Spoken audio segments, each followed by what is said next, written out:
Chelsea Football Club have got leaks coming out left, right and centre. Chelsea have set a 5-stage criteria that Mauricio Pochettino has to basically tick off as if he's at school. Winstanley and Lawrence Stewart's job is safe. And then we've got PSR, the regulations that Chelsea have to start meeting. However, Chelsea have found another loophole, and I've got this loophole because this loophole is actually genius according to accountants, but I'm worried about the future of Chelsea Football Club. And I'm going to explain it to you. People are going to say you're dramatic, you're thinking too far ahead. However, Chelsea comes first, these owners will come and go. I loved Roman Abramovich and I never thought he was going to leave. So after he's gone, I don't trust any ownership group. And this could be a massive issue for Chelsea Football Club. Then we need to talk about the next. Enzo Fernandez coming out and basically giving us an insight to how bad things were at Chelsea. He called it a mess. And he said there was no professionalism. Do you know how mad that is? Let's break it down, let's talk about it, and break it down to the finer details that you enjoy. Hit the like button, subscribe to the channel, and I'm still on holiday, but you're still getting the content, so you got no excuse not to hit that like button. We're gonna go in a way that explains the whole criterion in a nice way, so the video flows perfect. As of today, and as of maybe an hour ago, Matt Law has come out and said that Winstanley and Lawrence Stewart's jobs are safe. They're not on the chopping block. Who is making these decisions? Apparently, it is mainly being led by Baghdad Iqbali. That is the Clear Lake owner, well, a leadership entitled person that has been summoned, and he will make decisions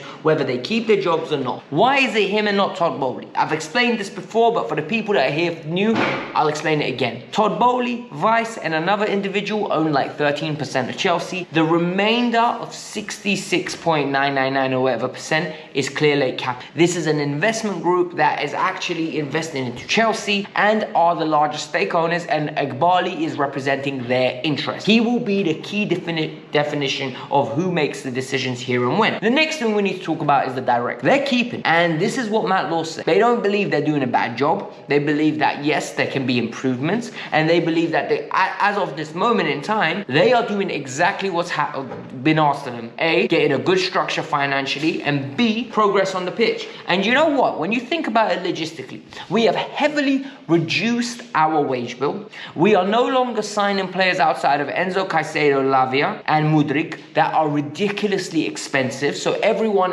apart from those four, is severely under that £40 million mark. So for the ownership, this is fantastic. They don't care about consistently winning or rushing to win. And part of the reason why I think this is because I believe they were shocked by the culture set in the UK. And this was, Todd Bowley's words himself.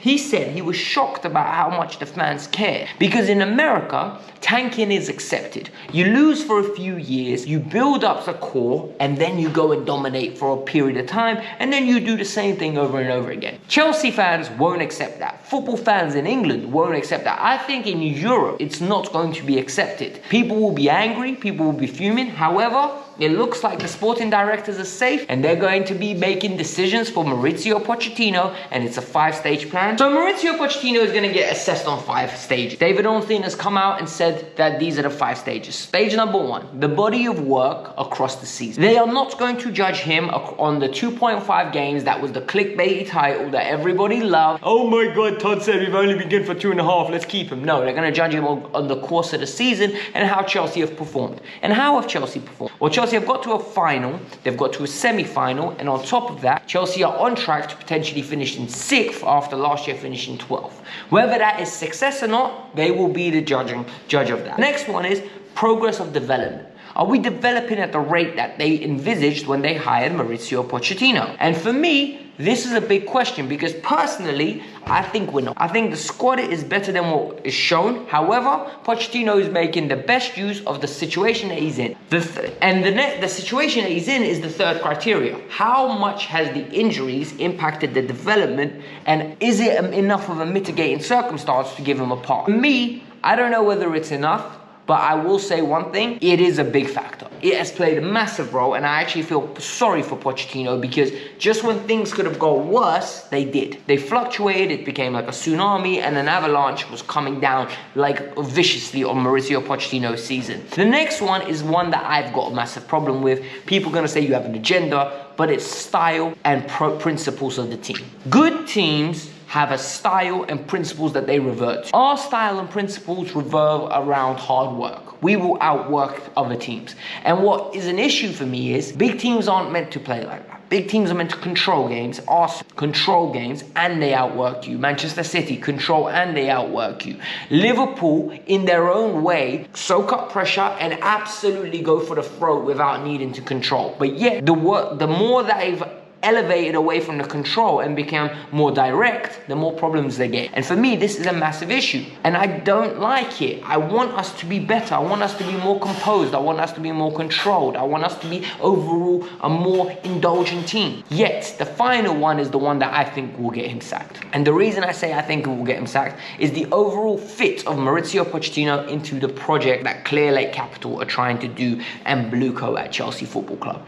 And this is, how does he fit? Does he promote youth? I don't think he does. I think he's been forced to play certain youth, and once he plays them, it's almost as if the others don't exist. For example, Josh, the right back, didn't get a look in. Why at right back? Because Alfie Gilchrist has already had some minutes. Even though Alfie Gilchrist, in my opinion, is nowhere near as good as him at right back. And it's evident to see within 15 minutes. Alfie's a centre-back. Yes, you're trying to develop him, but don't develop him out of position. Levi Colwell being forced to play left-back when we had Ian Maatsen. Ian Maatsen should have been playing, and we would have saved ourselves so much money rather than having to go look for a left-back. And this infuriates the directors, and it will infuriate the owners, because this whole youth project is predicated on giving opportunities to young players, and I feel like Pochettino doesn't want to do that. I feel like he's a coach that wants to play with experienced players. He's had his time of proving himself and giving opportunities to kids. Now it's time for him to say, I want my own, I want to win now. And this is a problem, and this is why I think is a massive factor whether we're going to keep him or not. Enzo Fernandez has been very vocal, and Enzo has come out and really given the backing to the manager. Like, I was actually really surprised by how many players are coming out, and to be fair, I shouldn't be surprised, because what have we heard from anyone that's been coached under Pochettino? Oh, he cares about you like a human. He's there for you at all times. He's somebody that really gives like two shits about you, basically. Like, you're not an athlete to him, you're a human to him. And for me, Poch has the backing of the players. We've heard Cucurella, we've heard Chalobah, we've heard other players such as Broja come out and talk positively about him, and Broja hardly played. Nicholas Jackson spoke about him, Cole Palmer spoke about him, and now we're getting Enzo Fernandez. Enzo literally came out and gave him a glowing review. Enzo said, when I first came to Chelsea, we had too many players. It was a mess. Everyone was, it was literally basically called an unprofessional environment. He said the environment was not good for, designed for winning. Pochettino has cleaned it up. He's fixed it. The problem is, for me, how much did he fix it by? Because if he fixed it to the point where everything is fantastic now, we should be winning more than 29 points in the last 51. Like, we've dropped a significant amount of points, like, since those 51. Like, we had 51 to win, we've got 29, and people are cheering for it. Why? Because we're the 4th best in the league. However, being the 4th best in the league is not great when you draw with Burnley, Sheffield, and Brentford 2-2. Like, we're conceding too many goals. Yes, it's a building block, and I think Pochettino has done a decent job. I do think Pochettino could have done better, though. And Enzo is giving him faith, but what does Enzo know in the sense of having a great winning coach? He's had Roger Smith, he's had the manager that he had at River Plate, which I think is Gallardo, if I'm not mistaken. Please someone correct me. However, Pochettino most probably put his arm around him, said this is a big club, and has nurtured him through. And Pochettino and Enzo right now could be naive. That's just my personal opinion. Like, sometimes you don't know what you need, and the comfortable environment you're in isn't what you actually need. So I wouldn't make my decision based on what the players say. Remember, they are just players. Like, yes, players will come and go, but the club's principles have to be there. The directors are arguably the most important individuals, because they're the ones that set the vision for the team. And like Enzo said, he's been playing for 8 months, and now he's even become a detriment towards the end of the team because he just wasn't mobile enough. And for me, that's actually funny, because he shouldn't have been playing. He should have had the surgery and he should have been recovering.